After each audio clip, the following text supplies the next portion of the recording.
Kilala natin si Ted Filon bilang isa sa pinakamatapang at pinakarespetadong boses sa radyo at telebisyon dito sa Pilipinas.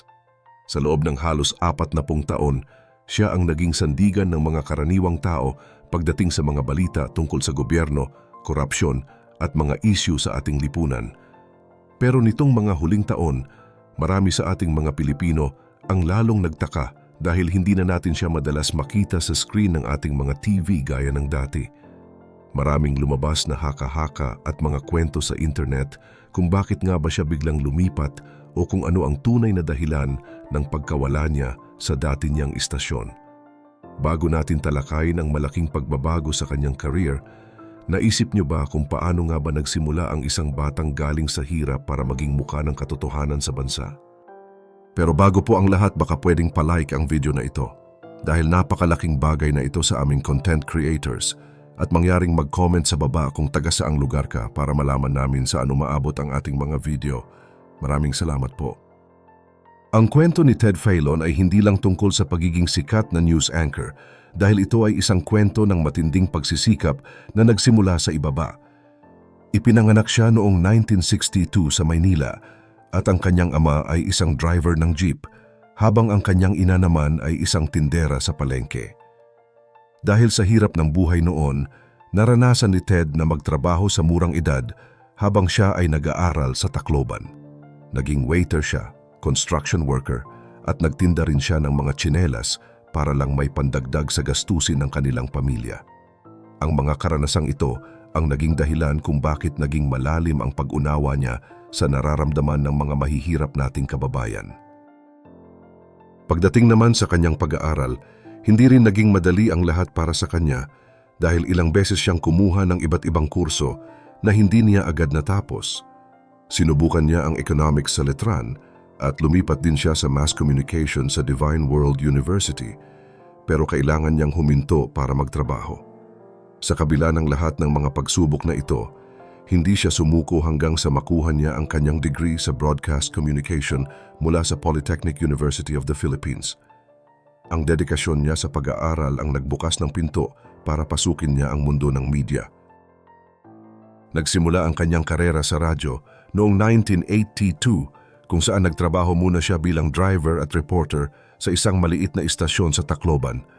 Dahil sa kanyang husay sa pagsasalita at galing sa paghawak ng mga programa, mabilis siyang napansin hanggang sa mapunta siya sa malalaking istasyon sa Angeles City. Noong taong 1990, dito na nagsimula ang kanyang mahabang panahon sa ABS-CBN bilang isang news desk editor. Hindi nagtagal ay naging anchor na rin siya sa radyo at telebisyon kung saan nakilala natin ang mga programang gaya ng Hoy Gising at TV Patrol. Para lalo nating maintindihan ang bigat ng kanyang pagkawala sa telebisyon, kailangan nating silipin kung ano nga ba ang meron kay Ted Filon na wala sa ibang mga reporter. Maraming magagaling magsalita, pero si Ted ay may kakaibang paraan ng pagbabalita na direkta sa puso ng mga tao. Hindi lang siya basta nagbabasa ng script sa harap ng kamera dahil sinusubukan niyang ipaliwanag kung ano ang magiging epekto ng bawat balita sa buhay nating mga ordinaryong Pilipino. Ito ang dahilan kung bakit kapag nagsasalita siya, pakiramdam ng marami ay hindi lang ito trabaho kundi isang tunay na malasakit sa kapwa. Ang mga programa niya ay naging boses ng mga taong madalas ay hindi napapakinggan ng pamahalaan. Dahil sa kanyang katapatan at integridad, hindi na nakapagtataka na tambak ang mga parangal na natanggap niya sa loob ng maraming taon. Noong taong 2000, kinilala siya bilang Best Public Service Program Host para sa Hoy Gising. Isang malaking patunay ito na kahit noong nagsisimula pa lang siya ay ramdam na ang kanyang dedikasyon. Hindi rin siya basta-basta sikat lang dahil nakuha niya ang Hall of Fame status sa Anak TV Makabata Awards. Ibig sabihin nito, paulit-ulit siyang pinili ng mga magulang at guro bilang isang magandang impluwensya para sa mga kabataan. Bukod pa riyan, marami pang ibang prestihiyosong award ang ibinigay sa kanya gaya ng KBP Golden Dove Awards dahil sa galing niya pareho sa radyo at telebisyon. Pero alam niyo ba na sinubukan din ni Ted na pumasok sa mundo ng politika? Noong taong 2001, nahalal siya bilang kinatawan ng unang distrito ng Leyte. Sa loob ng 3 taon niyang panunungkulan, ibinuhos niya ang kanyang oras sa mga proyekto para sa edukasyon at infrastruktura. Ito yung mga bagay na malapit sa puso niya dahil alam niya ang pakiramdam ng walang maayos na oportunidad noong bata pa siya. Bagamat hindi naging perpekto ang kanyang panahon sa gobyerno, ipinakita nito ang kanyang pagnanais na direktang makatulong sa paggawa ng mga batas para sa ikabubuti ng mas nakararami. Pagkatapos ng kanyang termino noong 2004, pinili niyang bumalik sa journalism dahil doon niya talaga nararamdaman na mas makakapagsilbi siya sa bayan. Subalit sa likod ng lahat ng tagumpay at mga parangal na ito, dumaan din si Ted sa isang napakabigat na pagsubok na yumanig sa kanyang personal na buhay. Noong Abril 2009, isang malungkot na balita ang gumulantang sa buong bansa nang matagpuan ang kanyang asawang si Trina na may tama ng bala sa ulo sa loob ng kanilang bahay sa Quezon City.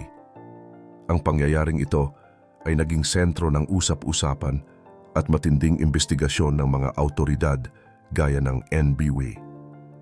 Maraming lumabas na katanungan at duda noong mga panahong iyon dahil tila may mga detalyeng hindi agad nagtutugma para sa pulisya. Ang trahedyang ito ang isa sa pinakamahirap na yugto na hinarap ni Ted habang patuloy siyang pinapanood at hinuhusgahan ng publiko. Ang investigasyon sa pagkamatay ng asawa ni Ted Filon na si Trina ay hindi naging madali dahil sa dami ng mga lumabas na maling impormasyon at mga kwento ng mga saksi na hindi nagtutugma.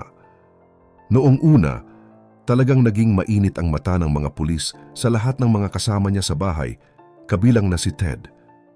Pero matapos ang napakahabang pagsusuri ng National Bureau of Investigation o NBI, lumabas sa kanilang ulat na walang ibang tao na kasama si Trina noong mangyari ang insidente. Ayon sa mga eksperto sa pag-iisip at mga pagsusuri sa ebidensya, napatunayan na ang tama ng bala ay galing sa sariling gawa ni Trina dahil sa matinding kalungkutan o depresyon at mga mabigat na problema sa pera na kanyang dinadala noon. Kahit na inilabas na ng NBI ang opisyal na desisyon na ito, hindi pa rin agad natigil ang mga katanungan ng publiko. Nagkaroon pa nga ng mga usapin tungkol sa obstruction of justice o ang maling paggalaw sa lugar kung saan nangyari ang insidente na naging dahilan para lalong ma-stress ang pamilya ni Ted sa ilalim ng mapanuring mata ng media.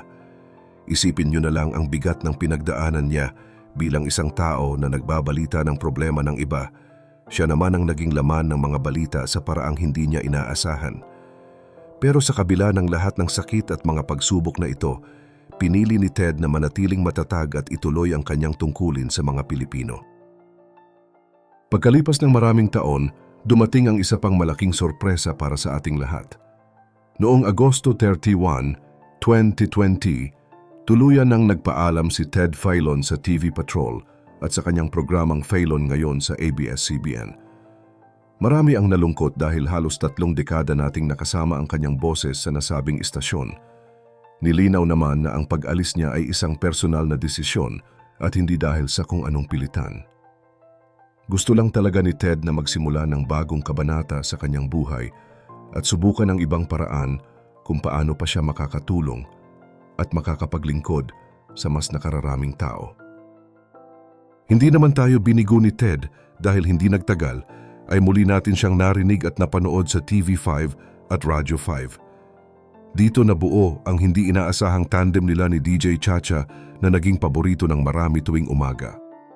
Sa kanilang programa, pinagsama nila ang seryosong pagbabalita at mga talakayan na mas madaling sakyan ng mga nakababata at ordinaryong mamamayan. Makikita natin dito na kahit lumipat siya ng istasyon, hindi nawala ang kanyang prinsipyo na magbigay ng impormasyon na may malasakit. Hanggang ngayon, patuloy siyang naghahatid ng balita sa Good Morning Kapatid na nagpapatunay na hindi kailangang manatili sa isang malaking network para lang makagawa ng tunay na pagbabago sa lipunan. Sa dami ng mga pinagdaanan ni Ted Filon, mula sa pagtitinda ng tsinelas hanggang sa pagharap sa mga personal na trahedya at paglipat ng trabaho, malinaw na ang kanyang buhay ay puno ng aral. Sa tingin nyo, sapat na ba ang naging paliwanag tungkol sa kanyang pagkawala sa telebisyon noon para makuha muli ang inyong buong tiwala?